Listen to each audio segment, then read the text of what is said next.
ప్రకాశం barrage వద్ద పడవల తొలగింపు ప్రక్రియ వరుసగా మూడో రోజు ముమ్మరంగా కొనసాగుతుంది. గేట్ల వద్ద చిక్కున్న 4 భారీ పడవలను బయటకు తీసేందుకు రంగంలోకి దిగిన నిపుణుల బృందం తీవ్రంగా శ్రమిస్తుంది. అయితే పనులను దగ్గరుండి పర్యవేక్షించిన మంత్రి రామానాయుడు వేగంగానే కొనసాగుతున్నాయని తెలిపారు. కాకినాడ నుంచి వచ్చిన 14 మంది నిపుణుల బృందం నేతృత్వంలో భారీ బోట్లు బయటకు లాగేందుకు ఏర్పాట్లు చేస్తున్నట్లు మంత్రి తెలిపారు. ఒక్కొక్కటి 50 టన్నులకు పైగా బరువు లాగే 7 శక్తివంతమైన పడవలతో రెస్క్యూ ఆపరేషన్ చేపట్టినట్లు తెలిపారు. పడవ మునిగిన ఘటనలో సహాయం చేసిన అబ్బులను రంగంలోకి దింపినట్లు మంత్రి తెలిపారు. ఇప్పటికే ఒక బోట్ను 2 ముక్కలు చేశారు. 2గా కోసిన బోట్ను త్వరిత బయటకు లాగేందుకు ఏర్పాటు చేశారు. అనంతరం మిగిలిన 3 బోట్లను భారీ పడవల సహాయంతో బయటకు తీస్తున్నట్లు మంత్రి వివరించారు. ఉన్నటువంటి స్థితిలో ఏదైతే బోట్స్ కౌంటర్ వెయిట్స్ని ఢీకొని కౌంటర్ వెయిట్స్ సైతం ఏదైతే బ్రేక్ అయినాయో 5 రోజుల్లోనే మన ఇంజనీరింగ్ అధికారులు కన్నమనాయుడు గారు కలిసి ఆ 3 కౌంటర్ వెయిట్స్ని కూడా సక్సెస్ఫుల్గా బిగించడం జరిగింది. అయితే కౌంటర్ వెయిట్స్ని సక్సెస్ఫుల్గా బిగించాం, కానీ ఏదైతే జగన్మోహన్ రెడ్డి గారి యొక్క కుట్రను ఛేదించడం అయితే రోజు రోజు ఆలస్యం అవుతున్నటువంటి పరిస్థితి.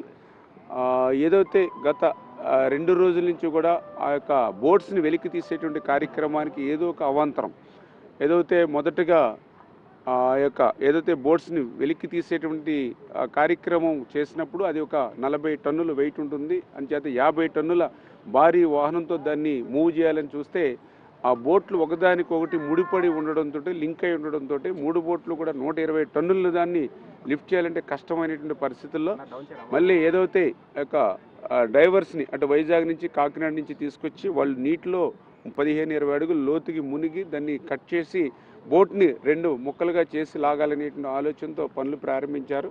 అవి కూడా దగ్గర ఒక 80% వరకు కూడా బోట్ కటింగ్ పూర్తయింది. అయితే ఇప్పుడు ఏదైతే వాటర్ ఫ్లో కృష్ణాలో తగ్గింది కాబట్టి ఇన్ఫ్లో మరి తక్కువగా ఉంది కాబట్టి ఇప్పుడు మళ్ళీ దాన్ని అంటే మొన్న అయితే ఎదురు లాగడం వాటర్ ఫ్లో కష్టమనే ఉద్దేశంతో బోట్ని కట్ చేయాలి అని అనుకున్నాం. ఎయిర్ బెలూన్స్ కూడా వాడాలనుకున్నాం, కానీ ఈ వాటర్ లెవెల్ ఎయిర్ బెలూన్స్కి సరిపోకపోవడంతో దాన్ని విరమించుకుని ఆ కటింగ్కి వెళ్ళాం. అయితే ఇప్పుడు ఏదైతే వాటర్ ఫ్లో తగ్గింది కాబట్టి ఇప్పుడే అన్నీ కూడా నేను షిఫ్ట్ చేసుకున్నారు. ఈ రోజు వచ్చి ఆయన కూడా పనులు మొదలుపెట్టారు.